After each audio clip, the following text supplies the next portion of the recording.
Hi అండి.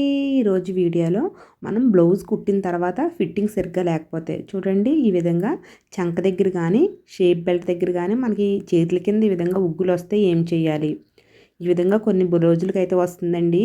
ఇలా ఎందుకు వస్తుంది అంటే మనము ఆది బ్లౌజ్ కంటే నడుము పొడవు ఎక్కువ పెంచినప్పుడు వస్తుంది. ఎందుకంటే నడుము పొడవు పెరిగితే మనకి చంక దగ్గర భాగం కూడా పెరుగుతుంది కాబట్టి ఈ విధంగా ఉగ్గులు వచ్చే అవకాశం ఉందండి. అలాగే లూజ్ ఎక్కువ ఉన్నా కూడా ఈ విధంగా వస్తుంది. మనకి బ్లౌజ్ కుట్టిన తర్వాత ఈ విధంగా వస్తే కనుక మీరు కుట్టు ఎలా వేసుకోవాలో, కుట్టు వేసుకున్న తర్వాత ఫిట్టింగ్ కూడా ఎలా కుదిరిద్దో మీకు మళ్ళీ బ్లౌజ్ వేసుకుని చెప్తాను. ఒకసారి చూడండి. నాకైతే ఇక్కడ నుంచి లూజ్ వచ్చింది, కింద నడుము దగ్గర అయితే కరెక్ట్గానే ఉందండి.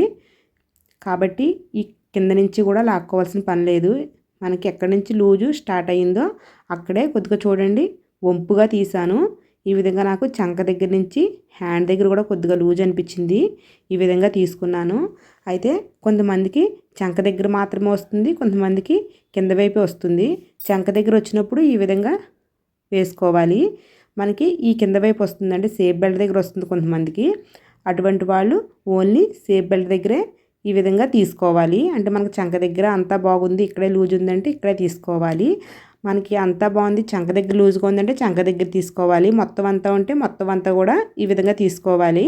నాకైతే చక్క దగ్గర నుంచి కింద దాకా కూడా లూజ్ వచ్చిందండి. అంటే నేను ఆది బ్లౌజ్ కంటే నడుము పొడవు కొద్దిగా పెంచుకున్నాను.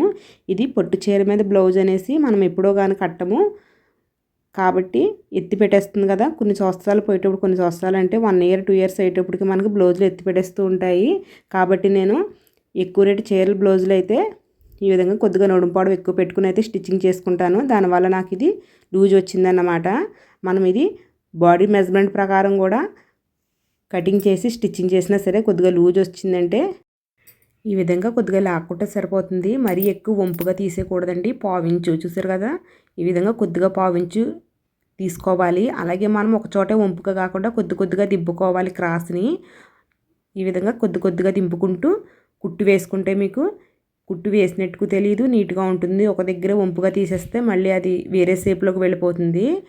చంక దగ్గర లూజ్ ఉంటే చంక దగ్గరే ఒక 1/2 ఇంచుకి ఎక్కువ లూజ్ ఉంటే 1/2 ఇంచు, తక్కువ లూజ్ ఉంటే 1/4 ఇంచుకి తీసుకోండి. ఈ విధంగా తీసుకుంటే మీకు బాగుంటుంది.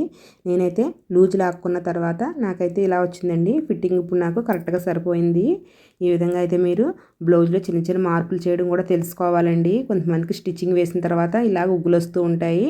అటువంటప్పుడు మీరు ఈ విధంగా లాక్కుని చిన్న చిన్న మార్పులు చేస్తే సరిపోతుంది. మీకు ఇంకా బ్లౌజ్ కటింగ్లో కానీ స్టిచ్చింగ్లో కానీ ఏమైనా ప్రాబ్లమ్స్ ఉంటే కనుక కామెంట్ బాక్స్లో పెట్టారంటే తప్పకుండా రిప్లై ఇస్తానండి. ప్లీజ్ అండి వీడియో లైక్ చేయండి.